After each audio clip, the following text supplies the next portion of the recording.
বিসমিল্লাহির রহমানির রহিম। মানিকগঞ্জের উদ্দেশ্যে যাত্রা শুরু করলাম। আমরা একটি পাম্পে দাঁড়িয়ে আমরা তেল নিয়ে নিলাম। এরপরে আমরা যাত্রা শুরু করলাম গাবতলী দিয়ে। আমরা যাব হচ্ছে মানিকগঞ্জ। আমরা ৩-৪ জন বন্ধু ছিলাম যে একসাথে বাইক ট্যুর দিচ্ছিলাম।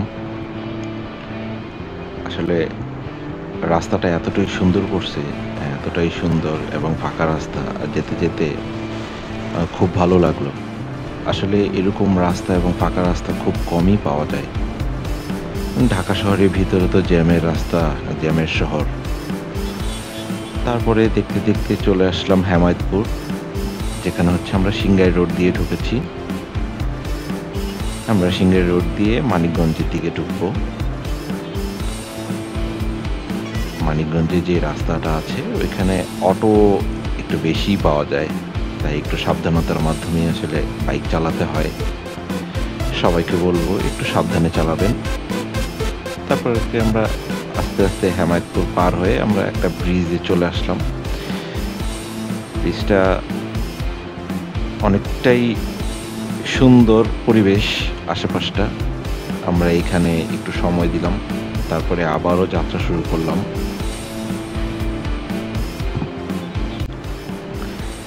এদিকটা খুব সাবধানে চালাতে হয়, কারণ এই দিকটা প্রচুর পরিমাণে অটো, আর এই অটোগুলো আসলে হঠাৎ করে সামনে চলে আসে, কারণ রাস্তাটা তাদের, যে কারণে হঠাৎ করেই চলে আসে। তাই সবাইকে বলবো এই রাস্তায় যখনই চালাবেন একটু সাবধানের মাধ্যমেই চালাবেন। সূর্যের যে আলোটা আছে, এত সুন্দর একটা ভিডিও চলে আসছে এখানে, অনেক সুন্দর একটা ভিউ দেখা যাচ্ছে, যে আসলে অনেক ভালো লাগলো আসলে। এবং আশেপাশটা শস্য শ্যামল, ধান ক্ষেত, এগুলো আসলে আমরা সচরাচর তো দেখতে পাই না, কারণ হচ্ছে আমাদের গ্রামের বাড়ি বলতে কিছুই নেই। ছোটবেলায় চরসুন্দুর যেতাম, দাদির বাবার বাড়ি, ওখানে বেড়াতে যেতাম। তো বেসিক্যালি এখন আর যাওয়া হয় না।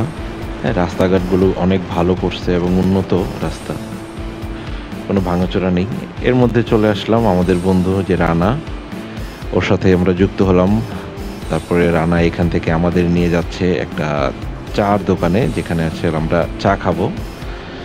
সেখানকার উদ্দেশ্যেই রওনা দিলাম। আমরা আসলে এবার যাত্রা দিচ্ছি আমাদের বন্ধু রুবেল, রনি, সীমান্ত আর হচ্ছে রুমি। তাই আমরা ঢাকা থেকে এই কয়জনই চলে আসছি।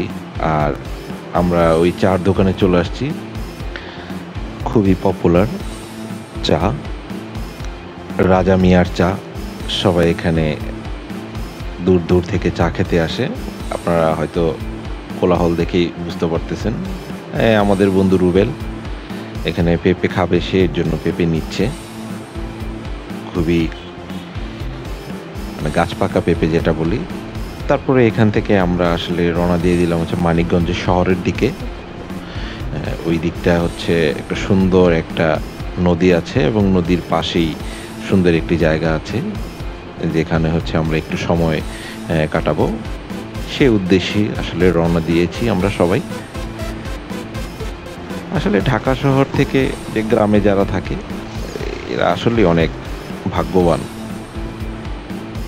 কারণ গ্রামের যে পরিবেশ, আবহাওয়া খুবই ভালো।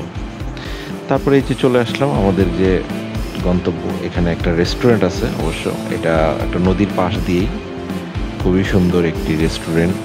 আপনারা ভিতরে আমরা যাচ্ছি, তো আপনারা দেখলেই বুঝতে পারবেন যে আসলে কতটা সুন্দর এবং ভালো লাগবে আসলে। এখানে পাশে নদী, আর এই যে উপরে হচ্ছে এটা স্মোকিং জোন, এখানে অনেকে এসে স্মোক করে।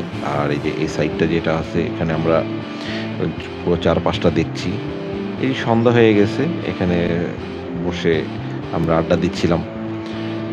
এখানে এনভায়রনমেন্টটা খুবই সুন্দর, ভাল লাগলো আসলে। এরকম এনভায়রনমেন্ট খুব কমই পাওয়া যায়, আসলে কমই দেখেছি।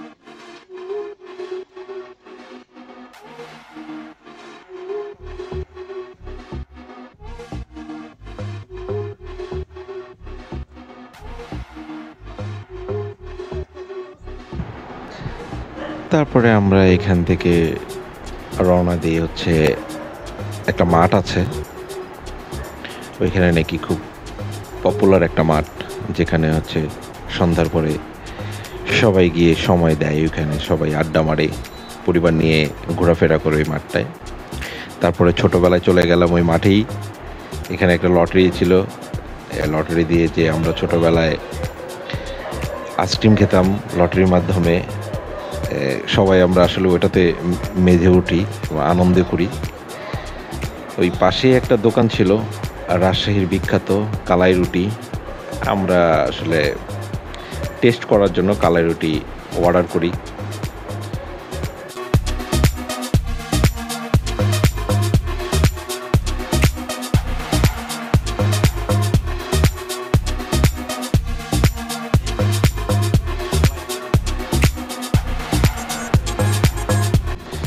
তারপরে আমরা রানার কাছ থেকে বিদায় নিয়ে আমরা ঢাকার উদ্দেশ্যে রওনা দিলাম। খুবই সুন্দর, খুবই ভালো লাগলো সময়টা, আজকে সারাদিনটা খুবই ভালো গেল। ভালো থাকবেন, সুস্থ থাকবেন, আমাদের জন্য দোয়া করবেন। আগামী কোনো এক নতুন জায়গায় দেখা হবে, সুন্দর একটি পরিবেশ যেন আপনাদের দেখাতে পারি। এবং আমার ভিডিওটা যদি ভালো লেগে থাকে তাহলে অবশ্যই সাবস্ক্রাইব করবেন, কমেন্টস করবেন, লাইক দেবেন। ধন্যবাদ, ভালো থাকবেন।